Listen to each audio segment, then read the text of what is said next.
You already know more than you think, you just don't know how to read the signs yet, because every person leaves clues, and Nietzsche's 18 truths will teach you how to find them and what they mean.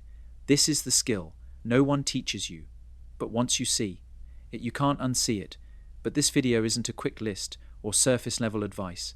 It's a complete breakdown divided into 3 powerful parts, each building on the last. If you skip ahead or miss one, you'll lose the depth that makes this truly work, so stay with me, because by the end of all 3 parts, you won't just understand others, you'll understand yourself in ways you never expected. From a young age, you're trained to trust what people say.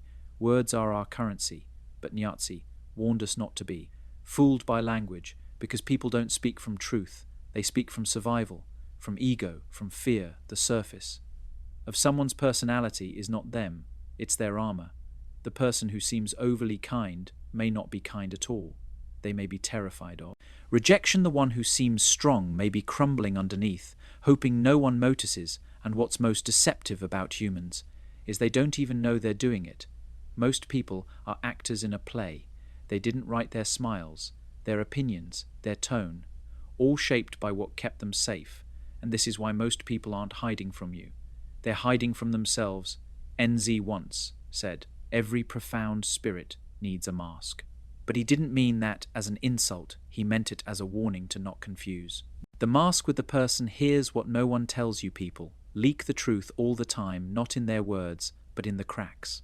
The moments they look away, the way they laugh too long, the way they quickly change the subject when it gets too close.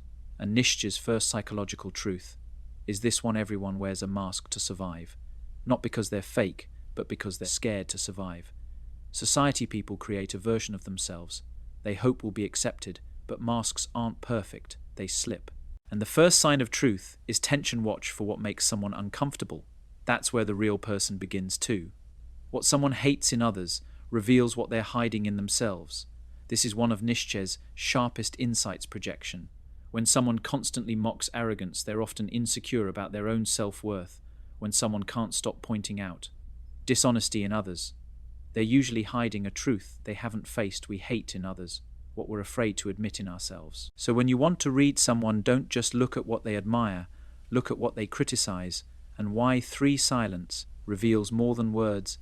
Nietzsche didn't believe truth came from talking. In fact, he saw language as a tool of the herd, often used to avoid confronting reality. When someone pauses before answering, when they dodge certain topics, when they give short, rehearsed replies to deep questions, that silence is louder than speech. A person avoiding vulnerability is revealing everything about what they fear. For excessive virtue is often disguised vanity. Be wary of the person who loudly proclaims their purity, the one always correcting others, always preaching. Nietzsche called this the will to power in disguise. Sometimes morality becomes a mask for superiority. The louder the virtue signal, the more likely there's something being hidden behind it. Real goodness doesn't need applause. 5 people don't lie to you. First, they lie to themselves. This one changes everything. The lies you hear from people: "I'm fine, I'm over it, I don't care," aren't lies to hurt you. They're lies they've rehearsed so often they believe them. Nietzsche understood self-deception not as evil, but as defense, a way to keep functioning in a painful world. So when someone's story doesn't quite add up, don't assume they're trying to deceive you. Realize they've been doing it to themselves far longer.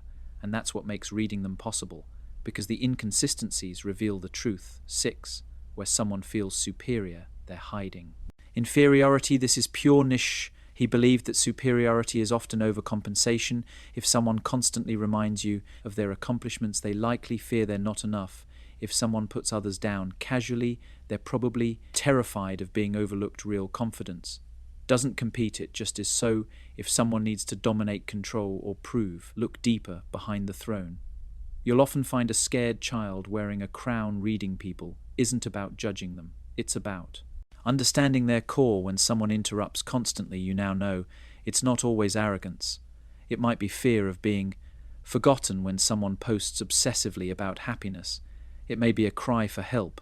When someone avoids eye contact while saying, "I'm fine," you know to listen to the body, not the sentence. Use these truths not to gain power, but to extend compassion, because the more clearly you see someone, the less likely you are to hate them.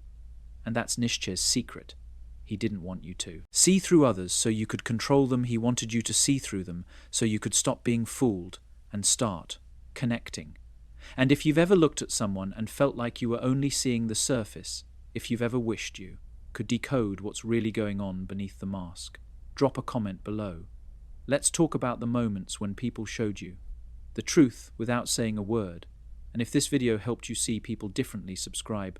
There's much more coming. And you want to see the rest of Nietzsche's truths unfold. It's one thing to notice the mask, it's another thing entirely to watch it crack. If you've ever paid attention, you've probably seen it happen, a flash of discomfort when someone's beliefs are challenged, the way their tone shifts, when the subject gets too close, the nervous laugh that doesn't match the words. These moments aren't mistakes, they're clues. And if you know what to look for, you'll begin to understand that people aren't hard to read. Just scared to be seen. In part 1, we explored how people build personas to protect themselves, but here in part 2 we go deeper into the places where those personas begin to break, because Nietzsche believed that the self is not a stable thing. It's a performance, a stitched together role meant to survive the world, and the moment it's threatened the truth, leaks out. Most actions are driven by fear. Let's start here, because it's more universal than you think. 7 most actions are driven by unconscious fear. Ask yourself this: why does someone over-explain? Why do they dominate a conversation or disappear completely? Why do they say yes when they clearly mean no? Fear of abandonment, rejection, humiliation, failure. Nietzsche knew that humans rarely act from pure desire. They act from a deep fear of loss of status, of love, of self-worth. So when you want to read someone, stop focusing on what they say they want. Instead ask, what are they afraid of losing? That's where the truth lives. Criticism is a mirror. Next time someone constantly critiques others, listen closely. 8. When someone criticizes too much, it's projection. The man who mocks emotional people might be terrified of his own feelings. The woman who belittles others for their appearance might be locked in a secret war with her reflection. Nietzsche said that judgment is almost never about the other. It's about the self. So when you hear repeated criticisms, don't be distracted by the target. Instead, trace the line back to the speaker. Part of them, are they trying to disown? Projection isn't just a defense mechanism, it's a confession. If you listen, write it. Tells you exactly where someone's pain lives. Confidence is often guilt and costume. There's a kind of person you've probably met, the one who seems overly sure of themselves, always in control, always composed, but watch long enough and you'll see tension in their jaw, the way they over-prepare, the defensiveness under pressure. 9. Guilt hides behind false confidence. Nietzsche observed this phenomenon in leaders, teachers, preachers, those who perform certainty because they're scared of being seen. When someone is chronically confident, look for the guilt they're trying to bury. Maybe it's something they regret. Maybe it's a version of themselves they're trying to prove wrong. Real peace doesn't perform. So when someone seems too confident, don't be intimidated, be curious. Exaggeration reveals the hidden truth. This one is subtle but powerful, and once you see it, you can't unsee it. 10 people betray themselves through exaggeration. Someone who constantly says, I don't care what anyone thinks, likely cares deeply. Someone who claims, I'm always happy, likely isn't. Exaggeration is a tell. It's the ego trying to drown out doubt. Nietzsche's believed that extremism in any direction is a form of imbalance, not strength. So when someone's statements sound too absolute, don't believe the content. Read the insecurity underneath exaggeration is volume. The question is, what are they trying to silence? The desire for control masks inner chaos. Control, we seek it everywhere, in our jobs, our relationships, our routines, but some people crave it to the point of obsession, and that's a sign. 11. Those who seek control often fear inner chaos. NZE saw this clearly. When the inner world is disordered, the outer world must be managed obsessively. If someone micromanages every detail, if they can't handle change, if they dominate people to feel powerful, it's not because they're strong, it's because something inside them feels out of control. So instead of fearing the controlling person, see them for what they are, someone terrified that the moment they let go it will all fall apart. The stricter the outer shell, the more fragile the inner self-performance. A schools emptiness in disguise. This is one of Nietzsche's most haunting insights, and it applies more today than ever. 12. The louder the performance, the emptier the core. Look at social media, the endless look at me. Energy, the perfect poses, the constant Updates the curated identity NZ didn't see this as strength, he saw it as desperation. When someone is constantly performing, it's because they don't believe they'll be seen or loved without it, so they create noise color drama, but the person who truly knows themselves doesn't need to be watched. They're already whole.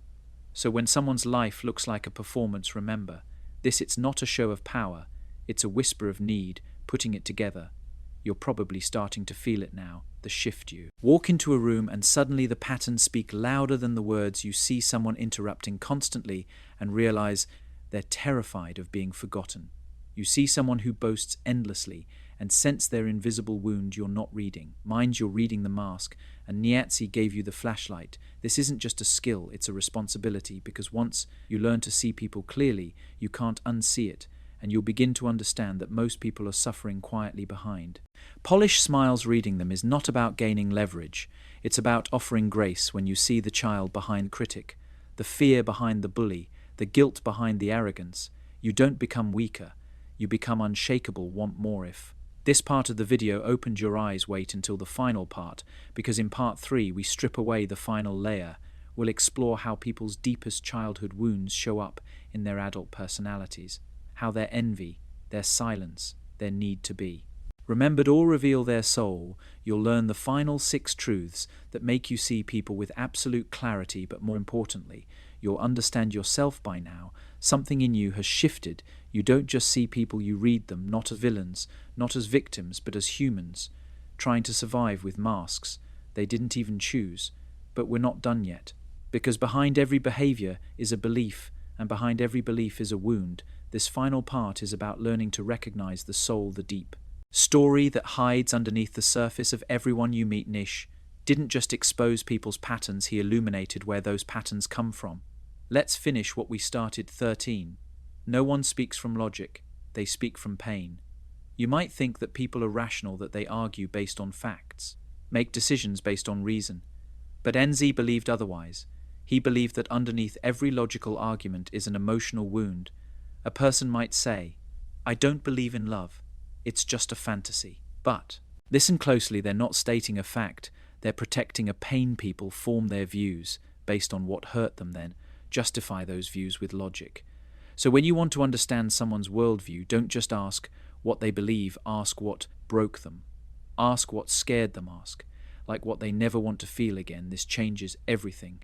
It shifts your focus from why are they saying this to what are they afraid of repeating, and suddenly their opinions aren't threats, they're defenses. Their arguments aren't attacks, they're shields. And when you see that, you stop reacting, you start understanding. 14. How someone reacts to weakness reveals their power. Want to truly see someone's character, don't watch how they treat powerful people, watch how they treat someone who can't fight back. NZE believed that real strength isn't proven through domination. It's revealed through restraint. If someone mocks vulnerability, they're afraid of their own. If someone punishes mistakes, they likely weren't allowed to make any. If someone always wins but leaves others bleeding, they're still at war with themselves.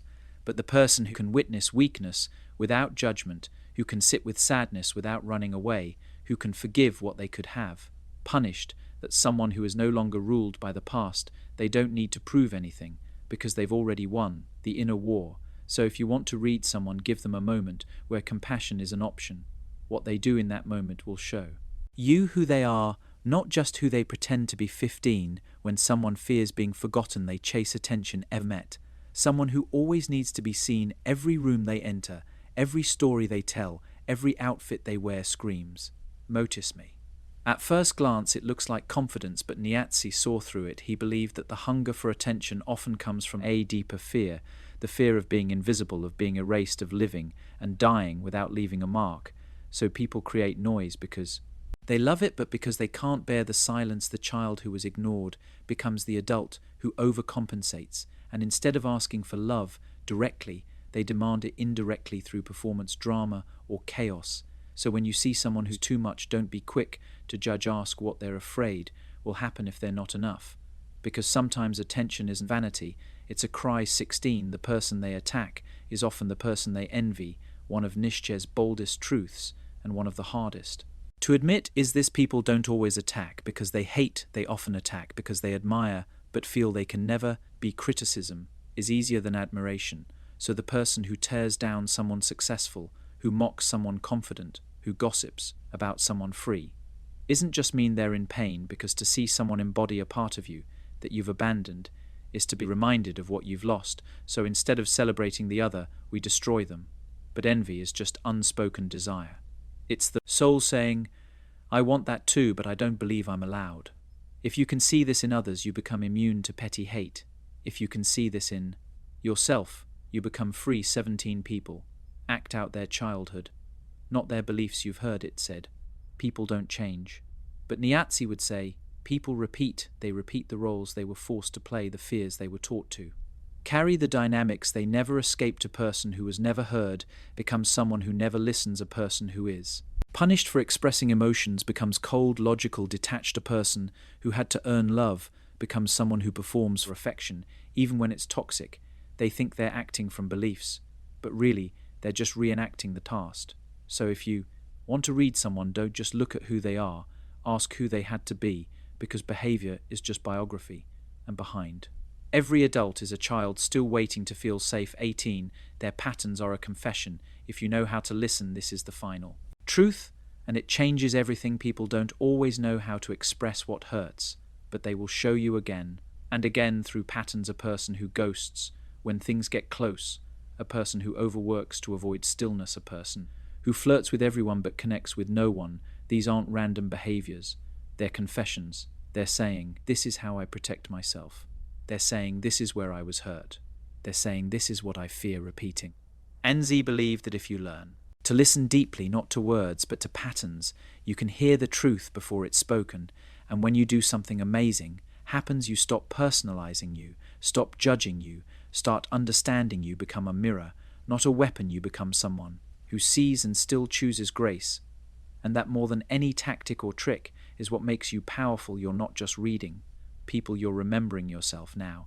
Take a moment and reflect. Every truth we covered wasn't just about other people, it was about you, your own patterns, your own fears, your own childhood scripts, because the more clearly you see others, the more clearly you see yourself. This isn't the end of the journey. It's the beginning of a new way of seeing. NZ didn't just want us to observe. He wanted us to awaken, to know that everything we judge in others is something we carry, that everything we admire is something we long to embody. So if you felt seen by this video, if you've recognized patterns in people or in yourself, don't keep it to yourself. Comment below which of these 18 truths hit you the hardest. Let's build something honest together in a world full of masks. And if this spoke to you, subscribe. This is just the beginning of learning to see what's hidden and becoming who you really are.